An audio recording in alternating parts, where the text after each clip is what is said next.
महीना लिखने के लिए कोई बात कहूँ तो बहुत ज़्यादा विशेष है। ये 11 वस्तु भगवान शंकर के 11 रूप हैं, एकादश रुद्र उन्हें कहते हैं। इसलिए विशेष रूप से उनकी पूजा में सावन सोमवार में और यह एकादश चीज़ें चढ़ाई जाती हैं। जल, बेलपत्र, अकौआ, धतूरा, समीपत्र, कपूर, दुग्ध, चावल, चंदन, भस्म और रुद्राक्ष। एकादश हैं, ये 11 हैं। एक बार फिर रिपीट करूंगा। जल, बेलपत्र, अकौआ कहते हैं आँख, राजस्थान की भाषा में जिसको आंकड़ा भी बोल देते हैं। आंकड़ा भी बोलते हैं, हाँ ये वही है, हमारे यहाँ उसको अकौआ कह देते हैं। धतूरा, समीपत्र लिख लिया होगा आपने, कपूर, दूध, चावल, चंदन, भस्म और 11वां है रुद्राक्ष। एकादश हैं, ये 11 है। भगवान महादेव बहुत राजी होते हैं, बड़े प्रसन्न होते हैं और भगवान भोलेनाथ जल से बहुत प्रसन्न होते हैं। शिवधारा जलप्रिय, सागर मंथन से कथा जुड़ी है। जब भगवान महादेव विष पान कर गए तो जहर इतना ज़्यादा चढ़ गया था, सभी देवताओं ने भगवान के सिर के ऊपर जल डाला और उनका दिव्य अभिषेक किया। तब से लेकर के आज तक भगवान शिव के ऊपर जल चढ़ रहा है और भोलेनाथ उससे बहुत ज़्यादा राजी होते हैं, बहुत ज़्यादा प्रसन्न होते हैं। बहुत चीज़ों से भगवान शिव का अभिषेक किया जाता है। दूध से भगवान का अभिषेक किया जाता है। जिनका ऑफिस फेल हो रहा है, कर्मचारी ठीक से काम नहीं कर रहे हैं, स्टाफ गड़बड़ी कर रहा है, तो दूध से भगवान को स्नान कराएं। वंश वृद्धि के लिए तो यह है ही, लेकिन आपके कारोबार के लिए भी ये बहुत ज़्यादा प्रभावशाली है। आज की कथा में आएगा मन की शांति के लिए जल से भगवान का महाअभिषेक करें। बहुत बड़ी संपदा प्राप्ति के लिए गन्ने के रस से भगवान का अभिषेक करें। बाजार में पैसा मारा गया है और कैसे भी आ नहीं रहा है, और घर में ऐसी कोई नारी है जिसके गर्भ में संतान समाप्त हो जाती है, वंश वृद्धि रुक पड़ी है, तो दूध में शुद्ध देसी घी मिला करके भगवान शिव का अभिषेक कीजिए, वंश वृद्धि बढ़ जाएगी। एक बार इस बात को फिर रिपीट करूंगा, ये बड़े आनंद की बात है और बड़ी अद्भुत बात है। वंश वृद्धि के लिए आप गौ माता का कच्चा दूध लीजिए और उसमें घी मिलाइए, घृत मिलाइए, फिर उसके द्वारा आप भगवान शिव का अभिषेक कीजिए। ये वंश वृद्धि के लिए किसी वरदान से ये बिल्कुल भी कम नहीं है।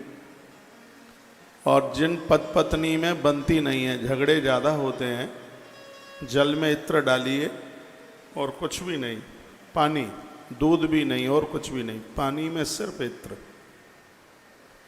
जल में इत्र डालकर, या कोई स्त्री आपके घर में आने वाली कोई पुत्र वधू, आजकल बहुएं धमकी भी तो हाल दे देती हैं, ससुराल में बनती नहीं है, पड़ती नहीं है, महीना 2 महीना भी नहीं होता, वो अटैची थैला लेकर के सीधे पियर जा कर के बैठ जाती है। या आपकी बेटी ससुराल में बहुत दिक्कत परेशानी में है और वहाँ के लोग अनुकूल नहीं हैं, बेटी के अनुकूल नहीं हैं, तो ये बड़ा सुंदर लिंग पुराण के अंतर्गत वर्णन किया गया है।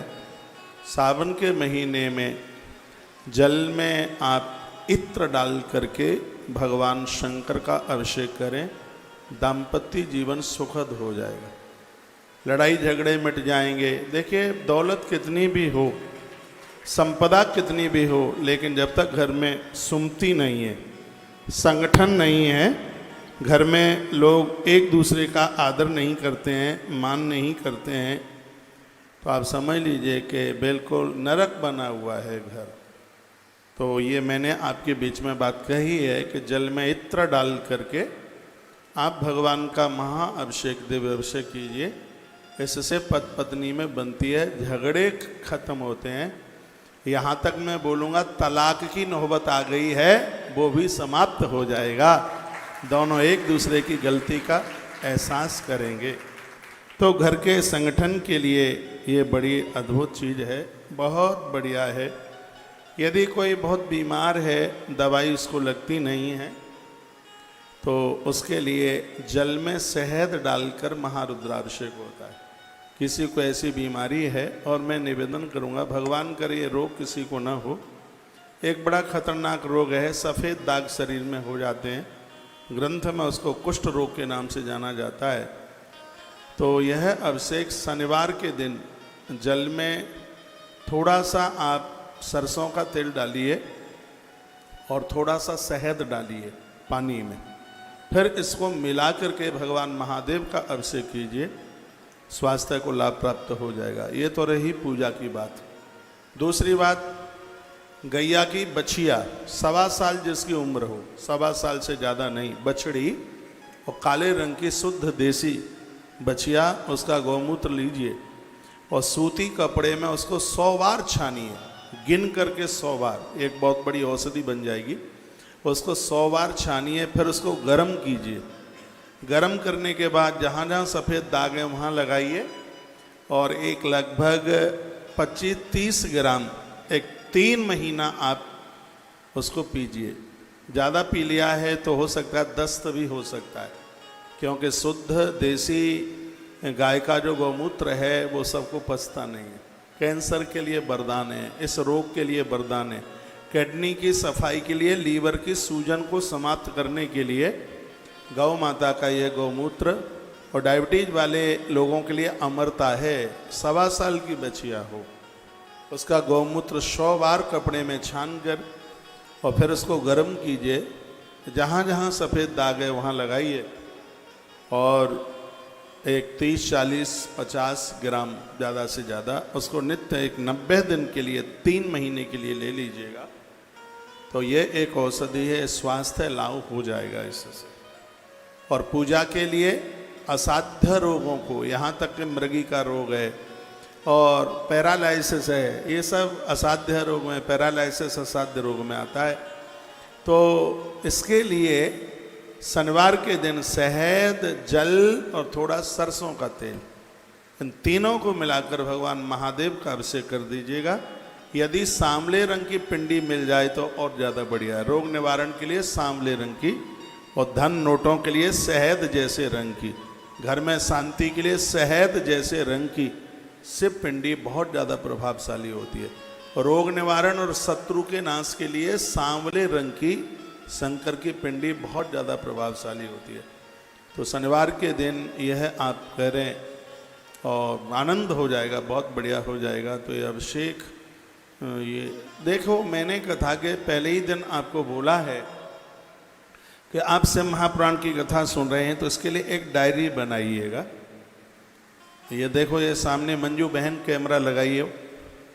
आप ये ऐसी ये चीज़ें हैं, आप खोजते रहेंगे और आपको मिलेगी नहीं, और व्यासपीठ से आपको ये समाधान मिल रहा है। हमने लोगों के ऊपर यह उपचार किया है, लोगों को बहुत फायदा मिला है। तो मैं आज अपनी बात को, भगवान की इस दिव्य कथा को यहीं से मैं आरंभ कर रहा हूँ। आज सोमवार है। मैंने परसों या दरसों बोला है कि संध्या को प्रदोष काल में 7 बजे के बाद, लगभग प्रदोष काल 8:48 तक रात्रि में रहेगा, 8:45 बजे तक।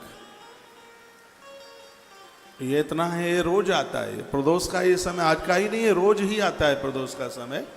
7:15 बजे से लगभग इतने टाइम के बीच में प्राण प्रतिष्ठित मंदिर में जाइए, भोलेनाथ के मंदिर में। 2 दिया घर से लेके जाइए बिना जले हुए, माचिस संग लेके जाएं, घी का दिया, मिट्टी का दिया हो बहुत ज़्यादा बढ़िया है। 1 दिया पहले जलाएं आप, भगवान शिव को वंदन करके, प्रणाम करके। भोलेनाथ की अंदर से आधी परिक्रमा लगती है। जहाँ पानी गिरता है जलेरी को कभी लांगा नहीं जाता। भोलेनाथ की अंदर से परिक्रमा आधी लगती है और बाहर मंदिर से पूरी परिक्रमा लगती है। दुर्गा मैया की एक परिक्रमा लगती है। बहुत देवताओं की 3 लगती हैं, नारायण भगवान की परिक्रमा है वो 4 लगती है। भोलेनाथ की आधी ही परिक्रमा लगती है। तो वह आधी परिक्रमा करके जलहरी के पास से लौटा जाता है। एक दिया, ये दिया जलाने के बाद परिक्रमा आधी लगानी है, फिर लौट आइए। और जो दिया आपने जला के रखा है, याद रखिएगा, दोनों दिए आपको माचिस की तीली से नहीं जलाने हैं, एक ही दिया जलाना है। और मैंने एक भी और भी बात बोली है, नारायण के मंदिर में यदि आप तुलसी की लकड़ी से दिया जलाते हैं तो एक दिया जलाने का फल 10,000 दिए के बराबर होता है। ये समझ के याद के रखिए। अब यहाँ बच्चे पता नहीं भूल गए हैं कैसे, नहीं तो मैं ज़्यादातर ऐसे कथा में तुलसी की डंठल से या बेल की डंठल से मैं दिया जलाता हूँ। महादेव के मंदिर में बेल पत्र की लकड़ी से, उसके डंठल से उसको दिए को जलाइए तो एक दिया 10,000 दीपक के बराबर होगा। इतनी बड़ी महिमा है उसकी। मोमबत्ती से मन दिया जलाया करो, मैं कभी भी नहीं जलाता। मोमबत्ती बनती है पता नहीं क्या क्या, उसमें सब डाला जाता है। तो ऐसे आप दिया जलाएं तो एक दिया आपने जला दिया है, जो दूसरा दिया है उस दिए से दिया जलाइए, फिर उसको ढक करके लाइए, रास्ते में हवा में या पानी में बुझ ना जाए। और ये काम पत्नी दोनों जाके कर लें तो बहुत अच्छा है। आपको कहीं इधर उधर भटकने की जरूरत नहीं होगी, सब समाधान ये होगा चुटकियों में। और एक आनंद की बात बता दूं मैं आपको, बहुत दावे के साथ, बहुत आनंद के साथ, तुम्हारे बच्चे मन मुताबिक शादियां नहीं करेंगे, आपकी इच्छा से शादी करेंगे, आपकी इच्छा से। और वर्तमान समय में बहुत बड़ी बात हो जाएगी कि आपके बच्चे आपके हिसाब से शादी करें। नहीं तो आज की स्थिति हम तुम राजी क्या करे काजी, ये स्थिति आएगी। तो ये जो मैंने एक दिए की बात आपको बताई है, इसमें मेरी बड़ी श्रद्धा है, बहुत ज़्यादा। सब नकारात्मक ऊर्जा को, नकारात्मक सोच को एक दिया खत्म कर देता है। और यह अपना जो आपका घर का प्रमुख द्वार है, आपके घर में जहाँ घुसते हैं उसके दाहिने भाग पर इसको आप जला करके रख दीजिए। थोड़ी सी देर तक उसकी रक्षा कर लें, कहीं कोई बिल्ली है वो उसको लुढ़का ना दे। आजकल लोगों के घर में चैंपियन पाला जाता है, सुल्तान, कुतरा, कहीं बोई ना चाट जाए, बोई ना उसको बुझा दे। थोड़ी देर के लिए वो जलता रहे, एक 24 मिनट तक दिया जलता रहे, बहुत ज़्यादा पूरी रात ना जले।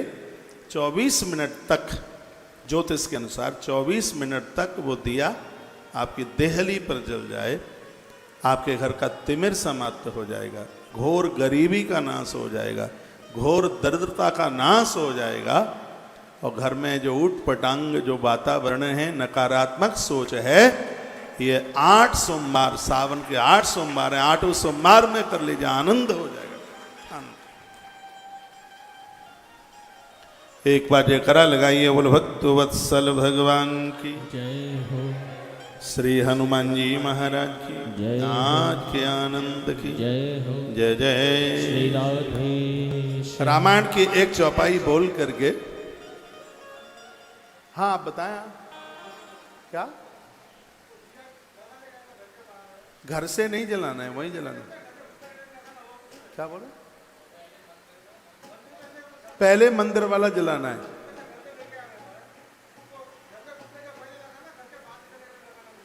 नहीं, घर में घुसेंगे तो दाहिने हाथ पर, घर का जो प्रमुख दरवाजा है। जैसे पुरुषोत्तम भाई, मैं आपके घर में घुसता हूं, नीचे जैसे हम आपके घर में, जहां आपका रेजिडेंस है, जहां घर से जैसे हम घुसते हैं तो उसके दाएं हाथ पर, हाँ वो ही है। किसी और की चौखट पे मत रखना, नहीं लड़ने को आ जाएगा। क्या कोई जादू टोना तो नहीं कर दिया? अपने ही दरवाजे पर आप जलाइए। मैंने वास्तु की किताबें बहुत पढ़ी, सबसे ज्यादा वास्तु है। आप तोड़ा फोड़ी बहुत ज्यादा करते हैं, जैसे तैसे तो मकान बन पाते हैं। इनको बिल्कुल भी तोड़ने की जरूरत नहीं है। मैं आपको टिप्स दूंगा। रसोई में कुछ चीजें हैं, एक पोटली में बांध के ऊपर रख दो, कभी कुछ बुरा हो ही नहीं सकता घर में। और जिसके घर में तुलसी पूजती है उसके घर में शंकर पूजते हैं, उसके घर में तो वास्तु दोष और पितृ दोष रहता ही नहीं है। जिन्होंने प्लॉट खरीद रखा है उसको बनाने, मकान अधूरा बना हुआ पड़ा है, पूरा बन नहीं पा रहा है। शुक्रवार के दिन भगवान महादेव का अभिषेक उस प्लॉट में या अधूरे मकान में मत्स्य पुराण में वर्णन है। शुक्रवार को किसी विद्वान ब्राह्मण के द्वारा उसमें महारुद्राभिषेक करा दीजिए, भूमि का दोष समाप्त, भूमि का दोष समाप्त हो जाएगा, वो मकान बन जाएगा। एक बात और निवेदन करूंगा आगे बढ़ते हुए, जब तक मकान में खिड़की और किवाड़ न लग जाएं तब तक नए मकान में रहिए मत। खिड़की और उसमें जब तक किवाड़ न लग जाएं तब तक मत रहिए, और जब तक दीवाल के ऊपर कलई न पुत जाए, पुरानी भाषा में तो उसको कलई, राम रज, ये सब चीज़ें बोलते हैं। आज उसको डिस्टेम्बर मान लो, पेंट मान लो, उसको कम से कम उसके ऊपर एक बार तो उसकी लिपाई पुताई हो जाए। उसके बाद में फिर घर में आप प्रवेश करें। और याद रखना, जब नए मकान का आप गृह प्रवेश करते हैं तो सबसे पहले उस घर में भरा हुआ मटका लेके जाया जाता है अंदर, और सबसे पहले नए मकान में चूल्हे के ऊपर खीर बनाई जाती है, खाद्य सामग्री पहुंचाई जाती है, खीर बनाई जाती है, खाने पीने का सामान, जो भी सामान नए, याद रखना नए मकान का गृह प्रवेश करते हुए 3 दिन तक मकान को खाली नहीं छोड़ा जाता। ये मत्स्य पुराण में वर्णन है। 3 रात्रि वहाँ रात्रि को रुकना ही पड़ेगा, रात्रि को ठहरना पड़ेगा, उसको आप खाली छोड़ करके रात को ताला डाल करके आप नहीं जा सकते। भले आप किसी और को रख दीजिए, देव के ऊपर चढ़ाते हैं तो अपने मुख से इस चौपाई को गुनगुनाते रहिए।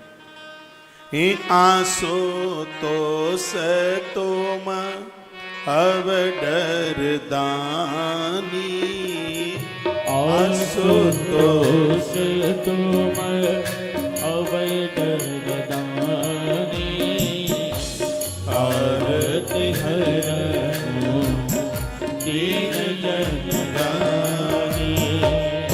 आंसू तो से तुम अब डर दानी, आरत हरहु दीन जनदानी। आंसू तो से तुम अब डर दानी, आरत हरहु दीन जनदानी।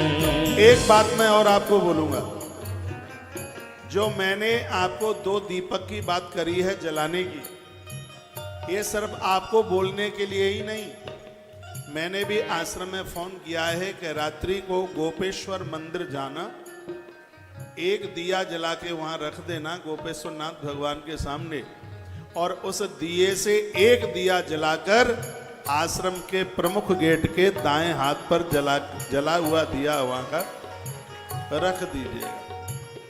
तो आश्रम में जितने भी लोग रहते हैं, काम धाम करने में इनका मन लगे, नकारात्मक सोच ना रहे, अच्छे विचार तो सबके लिए जरूरत है। जब जिस कार्य को मैं खुद करने के लिए जा रहा हूं तो आप भी कीजिए। मैं पुरुषोत्तम भैया को पूछ रहा था कि अगल बगल में कोई प्राण प्रतिष्ठित शिवालय मंदिर है क्या? वो मैं इसलिए पूछ रहा था कि कथा के बाद में हम भी महादेव के मंदिर तक जाकर एक दिया जला के वहां रख देंगे, और उसी दिए से एक जलता हुआ दिया हम लेके आ जाएंगे आपके घर तक। इसलिए पूछा था। ये बहुत अद्भुत, प्रभावशाली, बहुत ज्यादा ही वंडरफुल, बहुत ज्यादा ताकतवर एक बढ़िया जीवन जीने के लिए, लोगों की खुरापाती को समाप्त करने के लिए मृत्यु लोक का वरदान है शिव महापुराण। ने आप लाइव कट गया।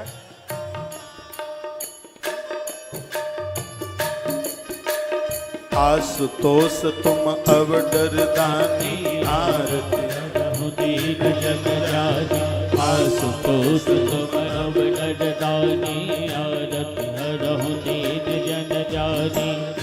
आशुतोष तुम अब डरदानी आरत हरहु दीन जन जानी आरत हरहु दीन जन जानी आशुतोष तुम अब डरदानी आरत हरहु दीन जन जानी आशुतोष तुम अब डरदानी आरत हरहु दीन जन जानी आरत हरहु राधे दीन जन जानी आशुतोष तुम अब डरदानी आरत हरहु दीन जन जानी आशुतोष तुम अब डरदानी आरत हरहु दीन जन जानी आरत हरहु दीन जन जानी। बोली भक्त वत्सल भगवान की जय हो। लाओ एक बात कह करके और मैं आगे चलूं। घर में कोई वृद्ध है, कोई बूढ़ा है, प्राण भी निकल नहीं रहे हैं, कष्ट भोग रहे हैं, खड़े भी हो नहीं पा रहे हैं, दवाई भी लग नहीं रही है, शरीर ज़्यादा वृद्ध है, तो ऐसा वर्णन ग्रंथ में है कि उनके हाथ से आप गंगा जल महादेव को चढ़वा देते हैं तो उनको मोक्ष प्राप्त हो जाता है, उन्हें मुक्ति मिल जाती है, उन्हें कष्ट नहीं भोगना पड़ता। उनके हाथ से आप गंगा जल भगवान महादेव के ऊपर चढ़ाइए। जो लोग अपने जीवन काल में महादेव के ऊपर, गंगाधर के ऊपर गंगा जल चढ़ाते रहेंगे तो मृत्यु के समय पर इतना भी कष्ट नहीं होगा प्राण छोड़ने में जितना कष्ट पाँव में कांटा लगता है। नहीं तो आदमी मरता है तब इतना कष्ट होता है, 20 करोड़ बिच्छू एक साथ डंक मारें उतना जब कष्ट होता है, मृत्यु के समय पर जीवात्मा को इतना कष्ट होता है। लेकिन जिसने गंगाधर पर गंगा जल चढ़ाया है उसको मृत्यु के समय पर पाँव में कांटा लगे इतना भी कष्ट नहीं होता। घर में कोई ऐसे बुजुर्ग, इसलिए तो गंगाजल कावड़ चढ़ाई जाती है, महादेव के ऊपर गंगाजल लाया जाता है। और एक बात मैं और आपको निवेदन करूंगा, आपको अच्छा लगे तो स्वीकार करना, जब जब मंदिरों में आप जाते हैं तो गाड़ी से मन जाइए, जितना आप पैदल चलोगे तो उसकी महिमा बहुत ज़्यादा है। इसलिए तो कावड़ पैदल ही ला करके चढ़ाई जाती है, उसका महत्व तो तभी तो ज़्यादा है। रामदेवरा बाबा राजस्थान में लोग पैदल, मुझे आप बता रहे थे कि हैदराबाद से लोग पैदल जाते हैं, कहाँ कहाँ से लोग। तो मंदिर में आप जितना पैदल आप अश्वमेध सहस्त्राणी, अरे उसमें तो हजार हजार यज्ञ करने का फल प्राप्त हो जाता है। ग्रंथों में लिखा है कथा सुनने के लिए आप जितना आपको लंबा चलना पड़ता है उतना ही उस कथा का बहुत ज़्यादा महत्व है। मंदिर में आप जाते हैं, नहीं तो ज़्यादातर ऐसे तो ये होता है कि पिंटू जाता है आपको बाइक पर बैठा के और मम्मी को गेट पर छोड़ के आ जाता है और फिर चला जाता है लेने के लिए। यदि ज़्यादा दूर मंदिर नहीं है और 100-200 ही मीटर मंदिर आपके घर से है और आपको पैदल चलने में बिल्कुल कोई दिक्कत नहीं है तो फिर आप पैदल ही जाइए। फिर वहाँ 4 पहिया का वाहन और तमाम चीज़ें नहीं, तो फिर वहाँ पैदल जाइए। और गंगाजल तो आप पैदल ही जा कर के चढ़ाओ भगवान महादेव के ऊपर। जो घर में बुजुर्ग है, चलने में असमर्थ हैं, उनके हाथ से गंगाजल स्पर्श करा दो और उनके निमित्त आप बन करके, उनके निमित्त आप जाके उनके ही नाम से वो गंगाजल चढ़ा दीजिए। और एक बात मैं आपको कहूँ, बेटा जो भी कुछ करता है बिना समर्पित किए भी उसका पुण्य उसके माई बाप को मिलता ही है, इसमें कोई संशय वाली बात नहीं। बेटा करता है वो मिलता है, पुरखों को मिलता है, पूर्वजों को मिलता है। इसलिए तो कहा जाता है कि अच्छी औलाद को जन्म देने के बाद मृत्यु के बाद भी पुण्य प्राप्त होते रहते हैं।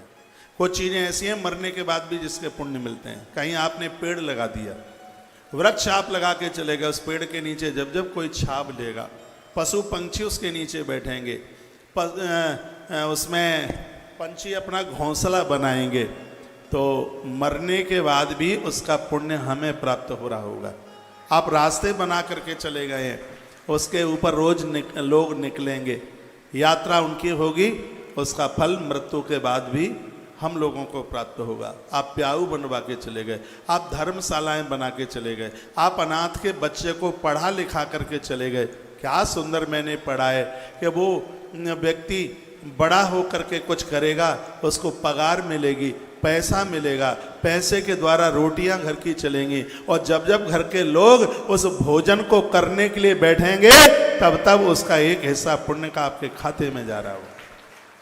एक बात और मैं आपको निवेदन करूंगा जो मैंने गरुड़ पुराण में पढ़ी है, उसमें ये लिखा है कि आपने संस्कारी संभ्रांत बच्चों को जन्म दिया है।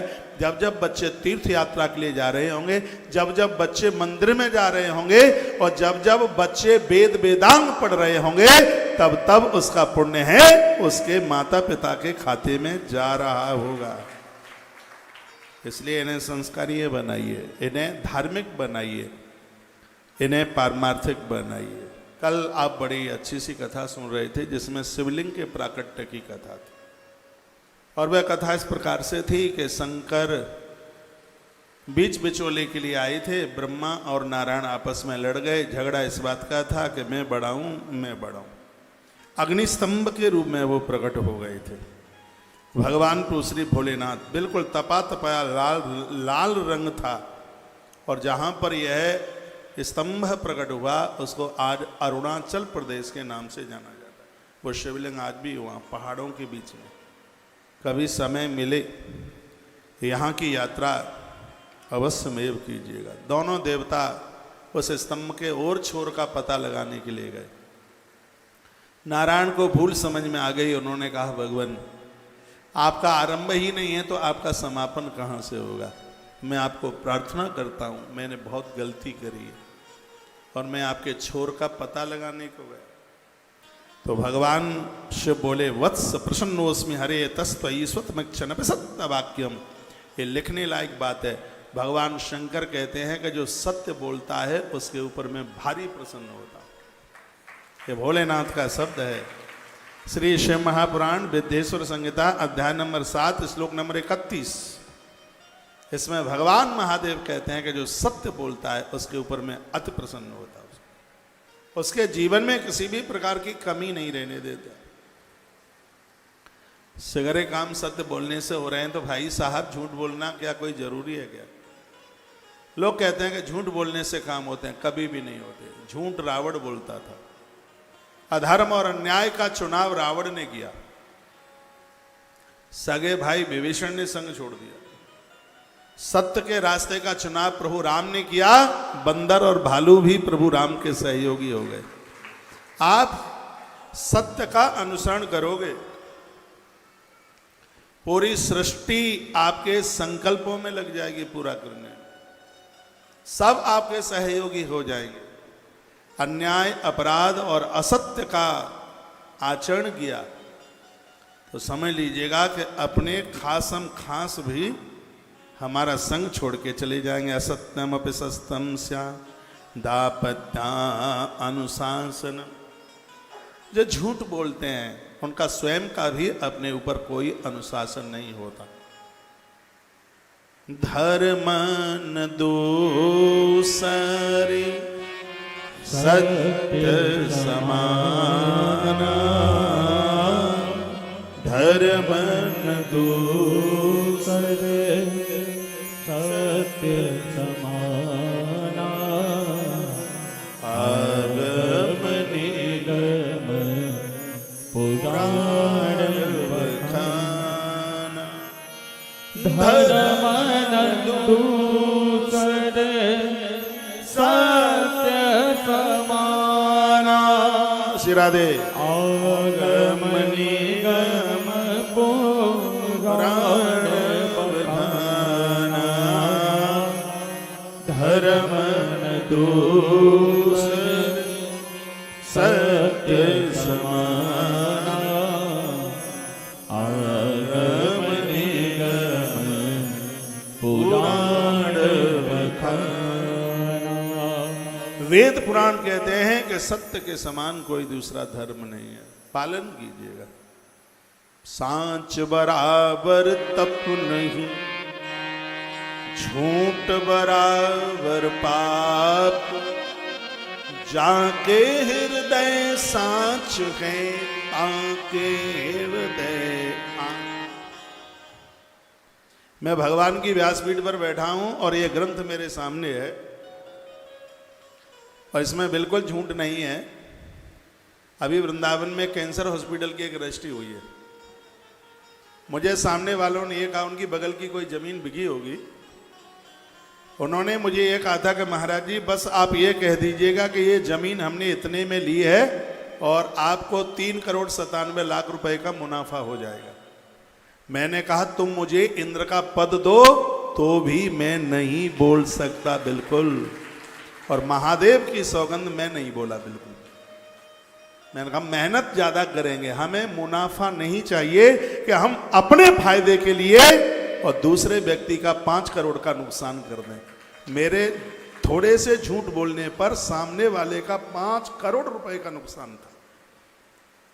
आश्रम को तो चलो ठीक है 3,98,00,000 का मुनाफा, लेकिन ऐसा मुनाफा आश्रम नहीं चाहेगा जिसमें दूसरे का 5 करोड़ रुपए का नुकसान होता है। और मैंने उस बात को बिल्कुल स्वीकार नहीं किया। सोमवार है, शिव के दरबार में बैठा हूं। ये बातें नकली नहीं है, ये नहीं है कि बस लोगों को सुनाने के लिए हो। इन बातों के ऊपर हम स्वयं में खरे उतर रहे। उस आदमी का मेरे पास फोन आया। मैं आगरा में कथा थी, उन्हीं दिनों की बात है। तो कहा महाराज जी ऐसी ऐसी बात है और ये लोग ऐसा कह रहे हैं कि कौशिक महाराज ने और वो इतने में ले ली है। मैंने कहा मैंने नहीं ली इतने में, बिल्कुल भी नहीं ली। कहा महाराज जी हमारे तो 5 करोड़ रुपए का बहुत बड़ा नुकसान हो जाएगा। मैंने कहा तुम्हारा नुकसान थोड़ी होने देंगे, बस तुम उस पार्टी को ये कह दो कि कौशिक महाराज से तुम बुलवा दो, हम उसका और डबल दे देंगे, क्योंकि मैं बोलने वाला ही नहीं था बिल्कुल। और उस बेचारे को वो भी परहित परमार्थ का काम था और उनका 5 करोड़ रुपया जाने से बच गया। कैसे बच गया? हमने अपने सत्य का पालन किया, इसलिए बच गया।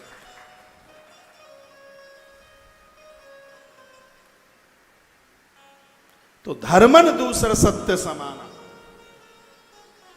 आगम ने। हाँ एक बात तो मैं कहने को वो तो भूल ही गया। मैंने कहा उसका 5 करोड़ भी बचेगा और हमारा 3,98,00,000 भी बचेगा, यदि हम अपने सत्य के ऊपर डिगे हुए हैं। उनको गर्ज थी, उनको जरूरत थी, तो 4 करोड़ आश्रम का बचा, 5 करोड़ सामने वाले का बचा, 9 करोड़ रुपया बच गया सत्य का सारा। तालियां तो आप बजाना ही मत बिल्कुल भी। बहुत मोटी जगह थी, बहुत बड़ी रकम, कैंसर हॉस्पिटल की जमीन। तो सुन पा रहे होंगे तो मुस्कुरा रहे होंगे। मुझे भय किस बात का है, डर किस बात का है? हकीकत है तो वो तो हकीकत है। तो धर्म तो कोई, सत्य तो कोई बात है कोई, और बिना मतलब के कोई मतलब ही नहीं है। ये ग्रंथ में जो ये बातें कही हैं, देखो ये शिव का मुझे ये सूत्र इतना अच्छा लग रहा है, इतना बढ़िया लग रहा है चटनी बना करके इसको चाट जाऊं, शरबत बना करके पी जाऊं। क्या कहा है कि प्रश्नोस्मि हरे आवत सत्यमन सत्यवा, कि हम भगवान कहते हैं जो सत्य बोलते हैं, भगवान भोलेनाथ कहते हैं उनसे मैं अति प्रसन्न रहता हूं, उनसे मैं बहुत खुश रहता हूं। और भोलेनाथ ने कहा नारायण तुम सत्य बोले हो, तुम सत्य बोले हो, इसलिए हमारा आशीर्वाद है तुम्हारे लिए, हमारा वरदान है तुम्हारे लिए, धरती पर तुम्हारे विविध अवतार हो। जब तुम्हारी पूजा करेगा उसके ऊपर महादेव प्रसन्न होगा। जो तुम्हारी पूजा करेगा महादेव उसकी मौत को नहीं बिगड़ने देगा। ये भगवान शंकर के शब्द हैं, वो नारायण की बात बोल। यहाँ कृष्ण के पुजारी बहुत बैठे, उनमें से एक मैं भी हूँ भगवान की कृपा से। गोपाल जी बैठते हैं कथा सुनते हैं, हनुमान जी इधर बैठे हैं, हम लोग वृंदावन में रहते हैं, कृष्ण के पुजारी हैं, उनके बिना तो हम श्वास भी नहीं ले सकते। लेकिन भगवान शिव को जब वंदन प्रणाम करते हैं तो उनको यही कहते हैं, प्रभु जिस देवता को हमने इष्ट बनाया है उसके चरणों में अपार भक्ति दे दीजिएगा, क्योंकि तुम्हारे बिना भक्ति नहीं मिल सकती। जेहि पर कृपा न करहि पुरारी, सो न पाव मुनि भगते हमारी। स्वयं नारायण ने बात कही। आप कितने भी देवी देवताओं की पूजा करते हैं, आग्रह पूर्वक मेरा निवेदन होगा कि आपके मंदिर में शिव का होना जरूर, भगवान शंकर का होना जरूर। शिव को बैठाइए। मैंने 5-7 चीज़ें बताई हैं आपको अभिषेक में। ये बनावटी बातें नहीं हैं, इन चीज़ों से आप महारुद्राभिषेक कर देते हैं तो इस कार्य क्षेत्र में बिल्कुल सफलता मिल ही जाती है, इसमें संशय वाली बात है।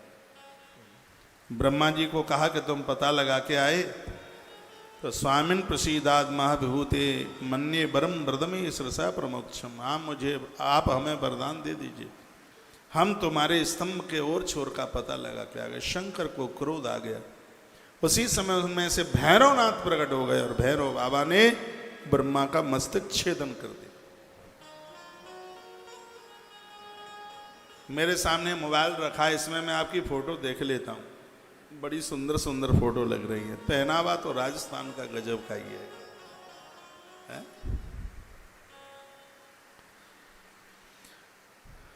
भगवान शंकर ने मस्तक छेदन तब किया, सिर कट गया। फड़कती हुई तलवार भैरव के हाथ में थी, उन्होंने मस्तक का छेदन कर दिया। हाहाकार मच गया। इधर केतकी नाम का फूल, उसने भी झूठ बोल दिया और कह दिया कि ये मुझे लेके आए हैं। भगवान महादेव इतने कुपित हो गए कि इसको श्राप दे दिया कि किसी भी देवता की पूजा में तुझे लिया नहीं जाएगा। इत्र बहुत बाजार में आते हैं, केवड़े का इत्र मत लेना। केवड़े का फूल किसी भी देवता की पूजा में ये चढ़ता नहीं है। शिव ने इसको अभिषिक्त कर दिया। अपनी भाषा में उसको केवड़ा कहते हैं, साहित्यिक भाषा में उसका नाम है केतकी। महादेव का श्राप लग गया इसको, भोलेनाथ ने इसे श्राप दे दिया। भगवान नारायण प्रार्थना करने लगे। भगवान नारायण ने कहा, प्रभु आप तो इसी जगह पर शिव का नाम आशुतोष हुआ है। इतने कुपित थे, नारायण को प्रार्थना करने पर हाल ही प्रसन्न हो गए। देवताओं में सबसे जल्दी राजी हो जाने वाला यदि कोई देव है तो वो भोला भंडारी है। ना तो कोई गणेश भोला कहता, ना कोई कृष्ण भोला कहता, ना कोई राम भोला कहता, लेकिन सब कहते हैं शंकर भोला। ये भोला है ही। लिंग पुराण में एक कथा आती है कैसे भोला है। एक राक्षस हुआ जिसका नाम था भस्मासुर। पहले तो भुर नाम दैत्य उसका था, उसने शंकर को खूब तपस्या करी। भगवान शंकर प्रसन्न हो गए और भोलेनाथ से गलती ये हो गई कि वरदान देने को गए तो घरवाली को संग ले गए, पार्वती मैया को। माँ बड़ी सुंदर थी और ये तो राक्षस ही ठहरा।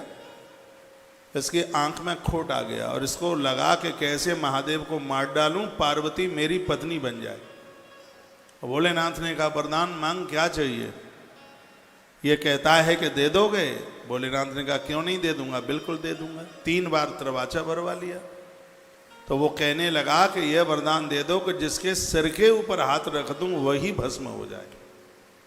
भगवान शंकर ने कहा, दिया वरदान, जिसके सिर पर हाथ रख देगा वही भस्म हो जाएगा। नाम हो गया उसका भस्मासुर। उसने कहा कि वरदान असली है कि नकली है, तुम्हारे सिर के ऊपर हाथ रख के ही परखूंगा इस वरदान को। लो आफत आ गई। वाह महादेव। अब वो भस्मासुर महादेव के सिर के ऊपर हाथ रखने के लिए पीछा किया और भगवान आगे दौड़े। एक जगह पड़ती है, कभी आप जाएं कटरा माता जी के दर्शन करने के लिए, मैया जी के दर्शन करने के लिए आप जावें वैष्णो देवी, तो एक बाएं हाथ पर रास्ता कटता है और एक जगह का नाम है शिव खोड़ी। हो सकता है आप में कोई गए हों। उस जगह का नाम है शिवखोड़ी। भगवान महादेव इस गुफा में छिप करके रहे थे। और जहां पर ये भस्मासुर भस्म हुआ है वो तेलंगाना में ही वो कहीं कोई स्थान पड़ता है, वो एरिया यहीं कहीं होगा। अब मैंने तो देखा नहीं है, लेकिन वो इधर दक्षिण में ही है वो एरिया। भगवान शंकर अंदर उस गुफा में, शिवखोड़ी की गुफा में घुस गए। इधर नारायण आ गए। भगवान नारायण ने कहा कि क्या बात है, अरे बोल तो सही है। घूमता ढूंढता हुआ शंकर का पीछा करे, भोलेनाथ मिले नहीं। शिवखोड़ी की गुफा में शंकर घुस गए। भगवान नारायण सामने चल करके आए। नारायण ने कहा कि बोल बात क्या है। लिंग पुराण की कथा, बोल क्या बात है। वो कहता है कि शंकर ने मुझे वरदान दिया है, जिसके सिर के ऊपर हाथ रखूंगा वही भस्म हो जाएगा। तो वरदान असली है कि नकली है? शिव के सिर के ऊपर हाथ रखकर उसे परखना चाहता। नारायण ने कहा हमें ही बताए देते हैं नकली है। नकली है का कैसे पता लगेगा नकली है? का अपने सिर के ऊपर हाथ रख के देख ले। भस्मासुर ने कहा ज्यादा बातें ना बनाओ, मैं भस्म नहीं हो जाऊंगा। अरे 2 फीट ऊपर रखना हाथ, लगे कि गर्मी गर्मी सी लगे तो समझ लेना असली है, यदि ऐसा कुछ ना लगे तो समझ लेना नकली है। तो उसने जैसे ही दोनों हाथ यूं ऐसे किए, भगवान ने एक पत्थर उठाया और जोर से उसके हाथ के ऊपर पटक दिया। वो पत्थर भस्मासुर के सिर के ऊपर गिरा हाथ, और उसी समय भस्मासुर भस्म। एक कथा इस प्रकार से भी आती है। अब तो कई ग्रंथ पढ़े हैं तो इन कथाओं का पता लग ही गया है। जब आपको अपने व्यापार का अनुभव है कि इस व्यापार को किस तरीके से परिवर्तित किया जाए, तो इसमें कितनी तरक्की और ऊंचाई मिलेगी। आप पूरे दिन बस व्यापार में, अब इस शहर में सामान भेजो, अब प्रोडक्शन इस तरीके से बनाओ, अब पैकिंग इस तरीके से करो। आपका जब दिल दिमाग सब उसमें घूमता रहता है, मेरा दिल दिमाग भगवान की कथाओं में घूमता रहता है। वो तो अपने अपने क्षेत्र की बात है।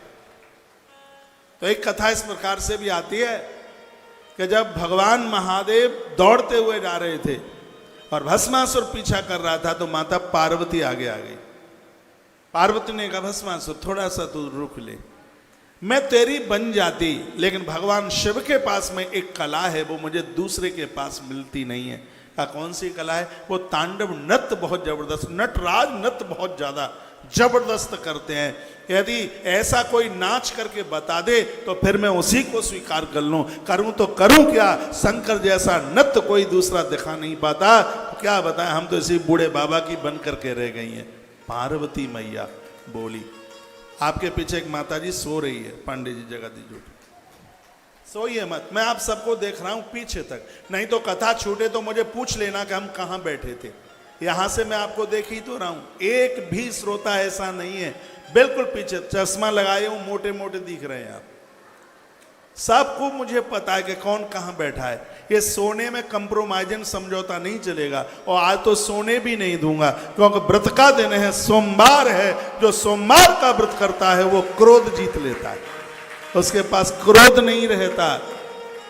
जो सोमवार का व्रत करता है वो काम को जीत लेता है, और जो सोमवार का व्रत करता है वो लोभ को जीत लेता है। यही 3 दोस्तों हैं। माता मंदोदरी कहते हैं नाथ नरक के पंथ, जिनको क्रोध है, जिनको अभी संसार की कामनाएं, जिनके अंदर कूट कूट करके लोभ भरा हुआ है, तो उनके लिए सोमवार का व्रत वरदान है। इसलिए व्रत वाले दिन सोते नहीं है, इसलिए सोने नहीं दूंगा। एक बार जयकारा लगाइए, बोलिए महादेव बाबा की जय हो, शंकर भगवान की जय जय श्री जय जय जय श्री राधे। तो मैया बोली कि यदि उन जैसा कोई नृत्य दिखा दे तो फिर उसको मैं स्वीकार कर लूं। तो भस्मासुर कहने लगा कि एक बार कोई नाच के बता दे तो फिर नकल उतार करके मैं नाच के बता दूंगा। मैया ने कहा मैं बताती हूँ वो कैसे नाचते हैं, सिरा दे। सो मैया ने नृत्य शुरू किया। मैया ने हाथ उठाए यूं, इसने भी हाथ यूं उठाए, फिर मैया ने किया यूं, ये भी ऐसे करने लगा, फिर मैया करने लगी यूं, इसने भी ऐसे ही किया, फिर मैया ने किया यूं, इसने भी ऐसे किया, फिर मैया ने किया यूं, ये भी ऐसे ही करने लगा, फिर माता जी ने ऐसे किया, ये भी ऐसे किया, और अचक से मैया ने नाचते नाचते दोनों हाथ यूं कर दिए। ये भूल गया और उसी समय इसने दोनों हाथ सिर के ऊपर जैसे रखे और उसी समय ये जल करके राख हो गया, भस्म। तो महादेव तो इतने सरल देवताएं, इतने सहज देवताएं। क्रोध थोड़ी देर के लिए आता है, और जब क्रोध आता है तो समझ लो कि सब गड़बड़ी है। 3 आंख वाला देवता है, और जिस समय तीसरी आंख इसकी खुलती है, या तो इसकी जटा खुलती है या आंख खुलती है। जटा खुलती है तो पानी ही पानी। 2013 में उत्तराखंड में जटा खोल दी उन्होंने, केदारनाथ ने, सब लुप्त। मैं तो उन दिनों में वहीं था, 19 दिन रहा था। इतना पानी, लोग कीड़े मकोड़ों की तरह मर गए। अन्याय अपराध तीर्थों में होंगे तो और क्या होगा, बुरा न मानिएगा। तीर्थों में 31 दिसंबर की रात्रि और 1 जनवरी का सवेरा आप शराब के पाउच गिन नहीं पाएंगे, ऐसी स्थिति हो गई है। इतने कुकर्म, इतने खुरापाती, इतने अपराध तीर्थों की चद्दर ओढ़ करके लोग करते हैं। इसलिए ये स्थितियां इसलिए ऐसी हो जाती। मैंने अपनी आंखों से देखा है, तीर्थों में जाते हैं, उनकी गाड़ियों में शराब की बोतलें पड़ी हुई होती हैं, कुकर्म ही करते हैं। अपनी पत्नी को तो ये बोलते हैं कि व्यापार की मीटिंग है, लेकिन पराई स्त्रियों को संग ले जाकर के तीर्थों में कुकर्म होते हैं। आज की स्थिति ऐसी हो गई है। परमात्मा ही मालिक है, भगवान बचावे। जब ये स्थिति होगी तो फिर शंकर की जटा न खुलेगी तो और क्या होगा। ये स्थिति होगी तो शंकर की आंख न खुलेगी तो और क्या होगा। महादेव की जब तीसरी आंख खुलती है, उस समय कामदेव जल करके राग होता है। जब शिवती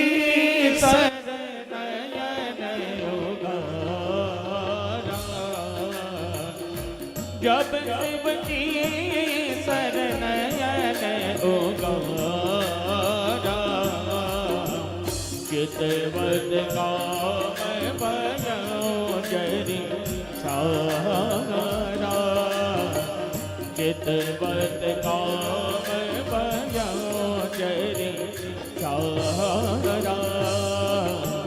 जब शिवती शरणयन उगारा, चितवत काम भयो जरि सारा। जब शिवती शरणयन उगारा, चितवत काम भयो जरि सारा। चितवत काम भयो जरि सारा। बोली शंकर भगवान की जय हो। विधाता ब्रह्मा बहुत रोए, गलती का एहसास किया। इन्होंने श्राप दे दिया कि धरती पर तुम्हारी पूजा नहीं होगी। नारायण ने प्रार्थना करी तो शंकर मुस्कुरा गए, और भगवान ने कहा मंदिर तो नहीं होंगे, ब्रह्मा के मेरा श्राप है, लेकिन गलती का एहसास किया है तो पूरी धरती पर एक इकलौता मंदिर होगा ब्रह्मा का, और जहाँ पर इनके हाथों से एक यज्ञ होगा, आने वाले समय में यजन होगा। और भगवान ने इनके हाथ में एक फूल दिया था, ब्रह्मा जी के हाथ में, और ये कहा था, पद्म पुराण की कथा है कि जहाँ पर ये फूल गिर जाए तुम्हारे हाथ से, और वहीं तुम यज्ञ करना। पूरी धरती का भ्रमण ब्रह्मा जी ने किया। जब वो राजस्थान प्रदेश में पहुँचे तो अजमेर से थोड़ा सा आगे पहाड़ियों के मध्य में, और ब्रह्मा के हाथ से, संस्कृत में कर कहते हैं हाथ को, और फूल को कहते हैं पुष्प, हाथ से पुष्प नीचे गिरा, उस स्थान को पुष्कर के नाम से जानते हैं। बड़ा अद्भुत स्थान है। आप राजस्थानी भाई बहन, आप बड़े बड़भागी, आपके पास इतने तीर्थ हैं। दुनिया बहुत बड़ी है, तीर्थ बहुत हैं इस धरती पर, लेकिन पुष्कर की अपनी एक महिमा है। दूसरी जगह है 12 वर्ष कार्तिक नहाने से जितना पुण्य प्राप्त होता है, पुष्कर में कार्तिक में एक रात्रि और एक दिन वहाँ रहकर भोर का स्नान करने से 12 वर्ष के कार्तिक का फल प्राप्त हो जाता है। जब मैंने ये बात पहली बार पढ़ी पद्म पुराण में, तब हमें लगा कि इतना बड़ा पुण्य लुट रहा है इस धरती पर और हम इससे वंचित रह जाएंगे। तब से लेकर के अभी तक हर वर्ष कार्तिक में 8-7 दिन पुष्कर में लगा करके आते हैं, हर साल। जब से पड़ा है तब से हर साल, इस साल भी होंगे पुष्कर में। तो कह दिया कि पुष्कर में महादेव कहते हैं कि मैं स्वयं तुम्हारा मंदिर आकर के बनाऊंगा। वो बोले, शंकर जी ने कहा मैं स्वयं तुम्हारा मंदिर आके बनाऊंगा। और नारायण को कहा कि तुम्हारे लिए भी मैं ही आकर के एक दिव्य मंदिर बनाऊंगा, मैं स्वयं आऊंगा। वही भगवान शंकर शंकराचार्य बन करके आए। तो इधर विधाता ब्रह्मा जी का मंदिर, उधर बद्री विशाल का वह दिव्य मंदिर है। मंदिर तो बहुत बार बने होंगे, मिटे होंगे, टूटे होंगे, लेकिन आदि शंकराचार्य भगवान की ये देन है जिसमें ब्रह्मा जी की सुंदर सी प्रतिमा विराजित है। ऐसा कहते हैं कि जिनका वंश निर्वंश हो रहा है वह पुष्कर वाले ब्रह्मा जी का अभिषेक करें पति और पत्नी। तो ऐसी तमाम बीमारियां हैं, डॉक्टरों की भी पकड़ में वो बीमारियां नहीं आती। सृष्टि का सृजन करना ब्रह्मा के हाथ की बात है। तो पुष्कर वाले ब्रह्मा जी का दर्शन करने से, उनका पूजन करने से वंश वृद्धि बढ़ जाती है, ऐसा पद्म पुराण में लिखा है। इसमें बिल्कुल कोई संशय वाली बिल्कुल भी बात नहीं है। पूरी दुनिया में एक अद्भुत मंदिर है, वो श्री पुष्कर जी में मिलता है।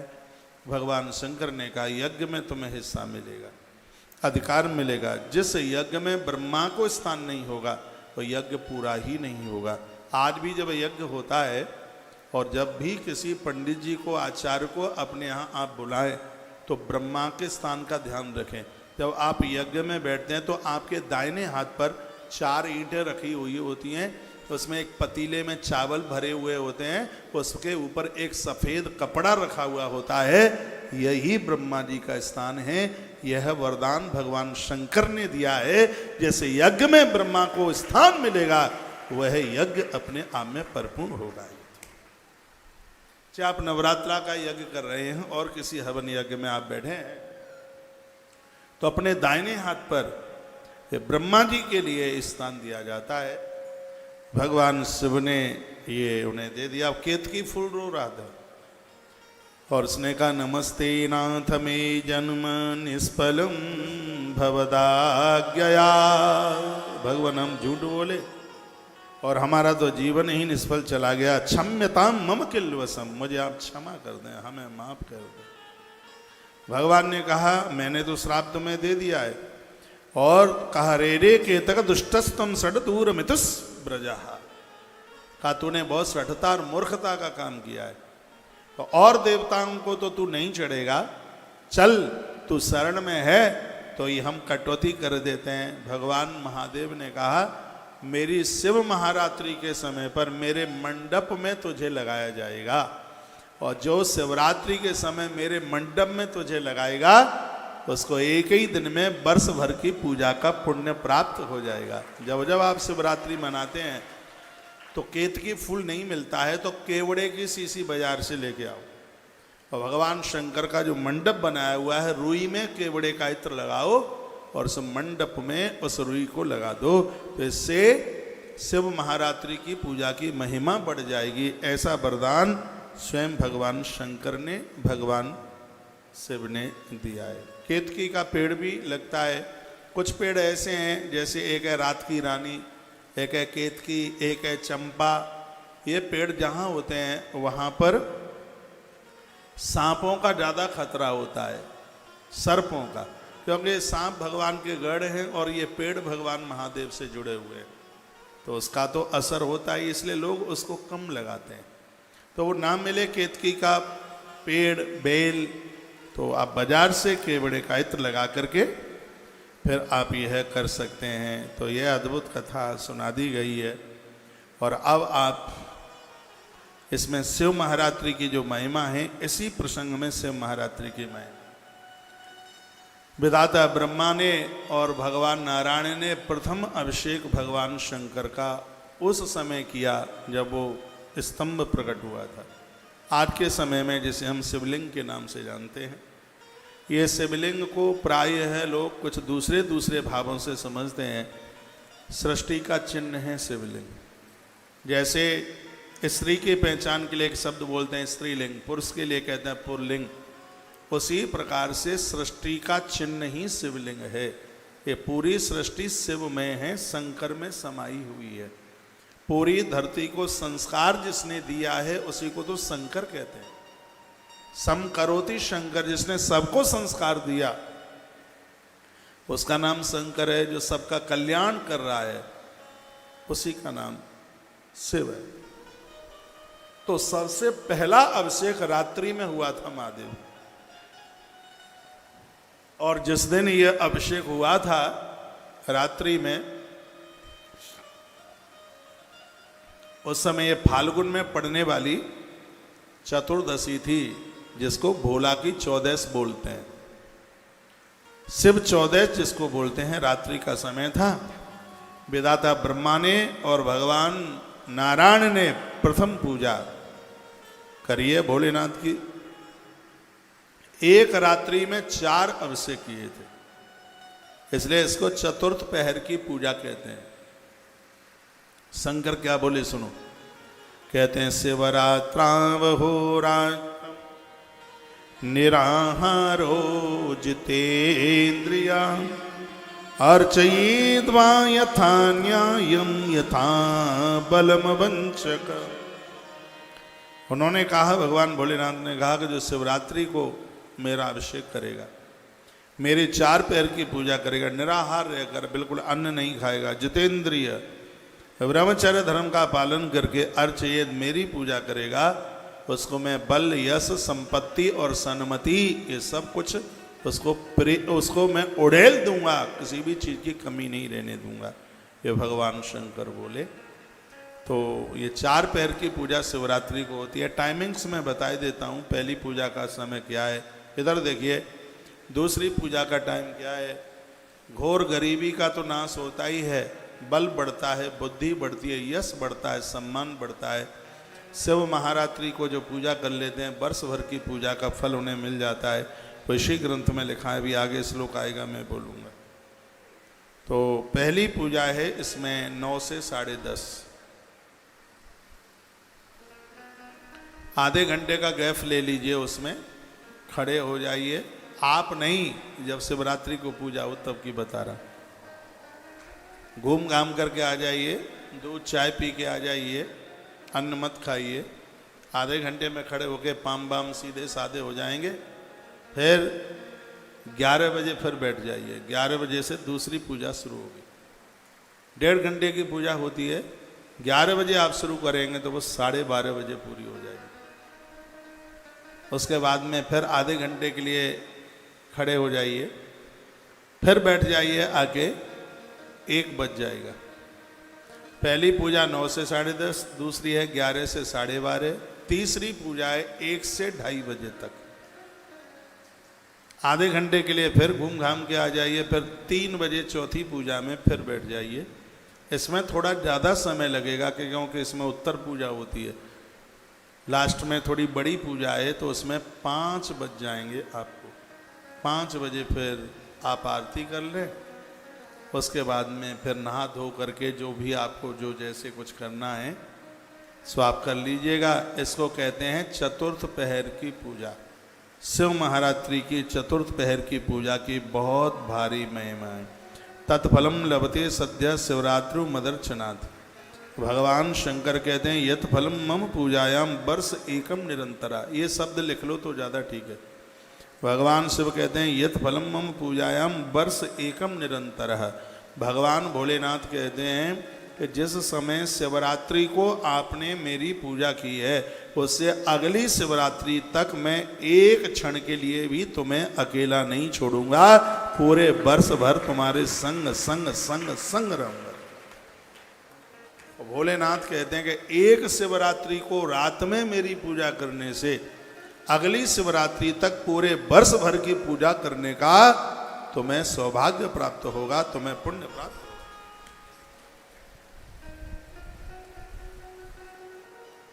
क्या सुंदर बात कही है, आनंद आ गया है। भोलेनाथ की तो कृपा भैया ऐसी बरस रही है बड़े आनंद के साथ में, और तो भी लोग वो कैसे हैं भैया, इस आनंद से वो वंचित रह रहे हैं। इस आनंद से वंचित मत रहिए, इस आनंद का पूरा आनंद लाभ प्राप्त कीजिए। सावन का महीना चल रहा है, बेलपत्री भगवान महादेव के ऊपर रोजाना बेलपत्रियां